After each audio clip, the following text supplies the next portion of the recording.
சாய்ராம் ஹிமாலய ரகசியங்கள் அத்தியாயம் 30. மகான் தூலி பாபா. ஈரோட்டிற்கு அருகில் பவானியிலிருந்து அம்மாப்பேட்டை செல்லும் வழியில் அன்பின் குடில் என்னும் அழகிய இடம் அமைந்துள்ளது.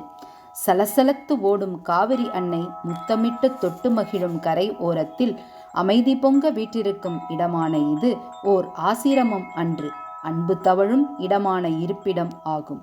இங்கு வேதமோ உபனிஷத்துகளோ புராண இதிகாசங்களோ விதிமுறைகளோ எவையும் இல்லை.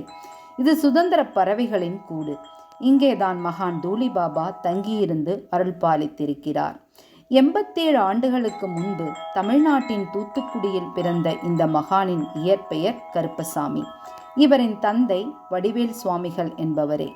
இவரின் ஆன்மீக குருவாவார்.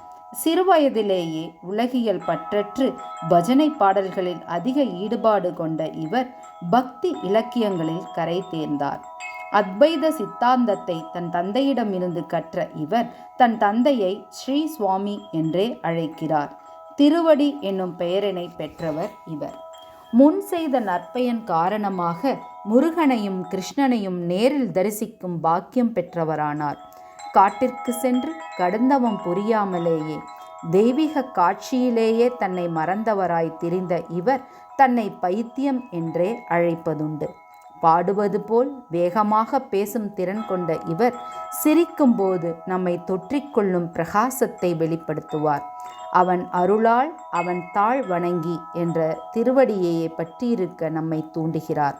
புற உலகை பார், என்ன உணவு உண்கின்றாயோ அதுவாகவே நீ ஆகிறாய். கடவுளிடம் இருந்து நீ வேறுபட்டவன் அல்ல, நீயே கடவுள் ஆவாய். இதை உணர வேண்டுமானால் ஆண்டுக்கணக்காய் நீ சாதனை புரிய வேண்டும். இவையே இவர் கூறும் அருள்மொழிகள் ஆகும். ரிபுகீதா. இங்கு சத்சங்கத்தில் ரிபுகீதா என்பது இசைக்கப்படுகிறது. சிவனானவர் ரிபு முனிவருக்கு உபதேசம் செய்த போது சிவ ரகசிய புராணம் என்பது உதித்தது. அதில் ஒரு பகுதியே ரிபுகீதாவாகும். 2000 பாடல்களை கொண்ட அதிலிருந்து 140 பாடல்களை மட்டும் தேர்ந்தெடுத்து இவர் இங்கே நித்திய பாராயணம் செய்ய பணித்துள்ளார். நீயே அது, அதுவே நீ என்பதை சாராம்சமாக கொண்ட இந்த ரிபுகீதை நம்மை பற்றிய விழிப்புணர்வையும் நம் பிறப்பின் நோக்கத்தையும் விளக்குகிறது. இதனை இசையோடு இவர் பாடும்போது நம் மனது நிறைகின்றது, கண்கள் குளமாகின்றன. குறும்புத்தனமான அவரின் சிரிப்பினை பார்ப்பதும் கேட்பதும் நாம் பெற்ற வரமாகும்.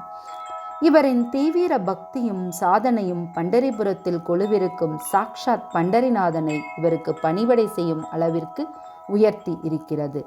அந்த விட்டல் 60 வயது தோழனாக நாடு முழுவதும் இவர் மேற்கொண்ட புனித பயணத்தில் சேவகனாய் இருந்திருக்கிறான். உலகம் முழுவதும் இருந்து பக்தர்கள் வந்து போகும் இந்த அன்பின் குடிலில் வசிக்கும் இவரின் நேரடி சீடரான பீஷ்மாஜி என்பவர் இந்த மகானின் போதனைக்கும் மகிமைக்கும் ஓர் அழகிய எடுத்துக்காட்டாய் விளங்குகிறார். உடலையும் அதனை சார்ந்த உலகையும் பற்றிய எண்ணத்தை விட்டுவிட்டால் அடுத்த வினாடி இறைவனை தொட்டு பற்றிட முடியும் என்பதே திருவடியாகிய இந்த மகான் நமக்கு கூறும் அருள்வாக்காகும். குருவின் ஆணைப்படி திருவண்ணாமலையில் இருந்து ரிபுகீதாவை பாடமாக போதித்து வந்தார். பின்னர் மேட்டூரில் உள்ள அன்பர்கள் தங்கள் காணிக்கையாக சித்தேஸ்வரன் மலைக்கு அருகே காவிரி கரை ஓரத்தில் இந்த அன்பின் குடிலை அமைத்தார்கள். அங்கேயே வந்து அருள் பாலித்த இவர் அங்கேயே மகாசமாதி ஆனார். நன்றி. சாய்ராம்.